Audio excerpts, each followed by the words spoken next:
আসসালামু আলাইকুম। আজকে আমরা পাইথন প্রোগ্রামিং এর ডেটা টাইপ সম্পর্কে আলোচনা করব, যার মধ্যে একটি ডেটা টাইপস হচ্ছে স্ট্রিং। স্ট্রিং হচ্ছে এসটিআর হচ্ছে স্ট্রিং এর সংক্ষিপ্ত রূপ, এবং এখানে আমরা কোনো কিছু অক্ষর বা টেক্সট জাতীয় লেখা লিখতে পারবো। এ ধরনের লেখা যদি লিখতে পারি তাহলে আমরা একে বলবো কি স্ট্রিং এর আওতায় পড়ে। তাহলে এটা কি কি হতে পারে? হ্যালো টেক্সট বা অক্ষর যেগুলি আমাদের আছে। আরেকটি রয়েছে যেটি হচ্ছে ইন্টিজার। ইন্টিজারের সংক্ষিপ্ত রূপ হচ্ছে আইএনটি, এবং এখানে পূর্ণ সংখ্যা আমরা কোনো কিছু রাখতে পারি, যেমন 23, 25 এ ধরনের পূর্ণ সংখ্যা আমরা রাখতে পারি এই ডেটা টাইপে। আরেকটি ডেটা টাইপ রয়েছে যেটি আমাদের ফ্লোটিং নাম্বার।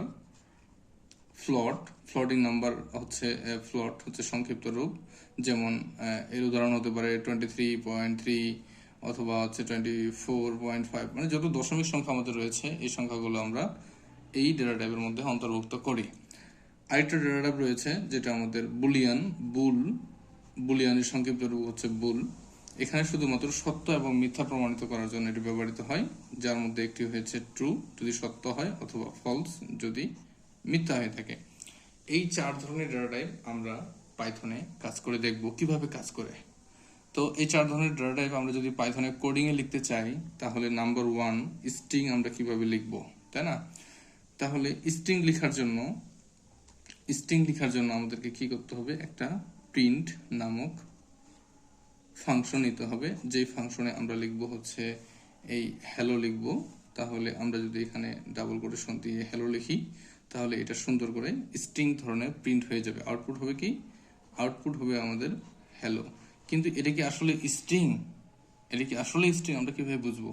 তাহলে এটা স্ট্রিং কিনা এটা বোঝার জন্য আমাদেরকে আরেকটি কোড লিখতে হবে, যেটি হচ্ছে আমরা প্রিন্টের মধ্যে প্রিন্ট ফাংশনের মধ্যে এটা ক্লোজ করে দিলাম, ওপেন এবং ক্লোজ করে দিলাম। প্রিন্ট ফাংশনের মধ্যে আমাদেরকে টাইপ ফাংশন লিখতে হবে। টাইপ ফাংশন ওপেন এবং ক্লোজ করে দিলাম। তাহলে প্রিন্ট ফাংশনের মধ্যে আমরা যদি টাইপ ফাংশন লিখি, তাহলে এটি আসলে কি? এটি কি আসলে স্ট্রিং? এটি নাকি ইন্টিজার, না ফ্লোট, নাকি বুলিয়ান, আমরা জানতে পারবো। তাহলে এর মধ্যে আমরা কি করব? হ্যালোকে যদি আমরা রেখে দেই, হ্যালোকে, তাহলে এটা আমাদের আউটপুট দেখাবে হচ্ছে ক্লাস এসটিআর। এসটিআর কি? এসটিআর হচ্ছে স্ট্রিং এর সংক্ষিপ্ত রূপ। এটি আমরা পাবো। আচ্ছা, তাহলে এটি আমরা কি পেলাম? স্ট্রিং পেলাম। তাহলে আমরা সেম যদি আমরা চাই যে আমাদের 23 ইন্টিজার টাইপের যেটা 23, এটাকে যদি আমরা রান করতে চাই পাইথনে, তাহলে আমরা সেম ভাবে লিখব। প্রিন্ট ফাংশনের মধ্যে টাইপ ফাংশনে আমরা বলে দিব যে 23, এটা টাইপের ক্লোজ এবং প্রিন্ট ফাংশনে ক্লোজ করে দিলাম।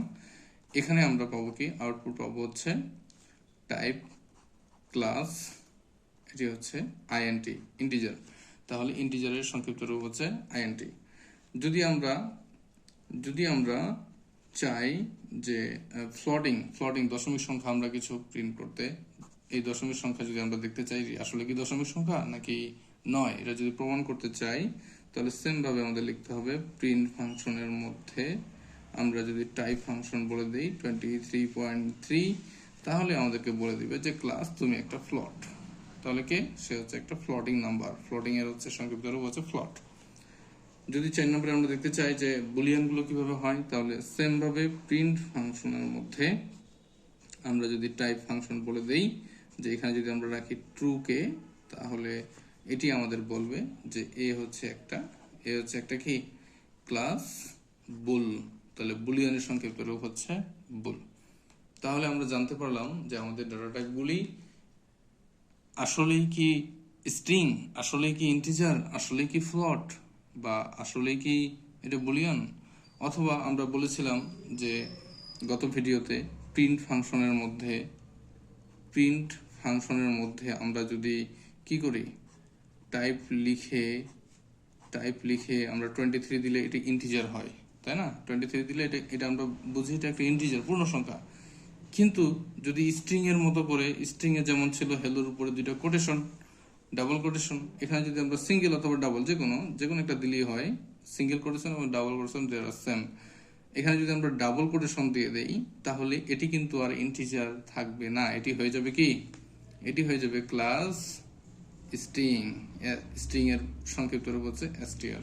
তাহলে এই কাজটি কিভাবে হয় বা কিভাবে ঘটে আমরা পরবর্তী বা এই ভিডিওর প্র্যাকটিক্যাল অংশে দেখে নিব যে আসলেই কি আমরা যা লিখলাম বা যা বুঝলাম এটি কি আসলে এইভাবে হয় পাইথনে নাকি হয় না। আমরা ব্যবহারিক দেখলেই আসলে সবকিছু বুঝতে পারবো। ধন্যবাদ সকলকে।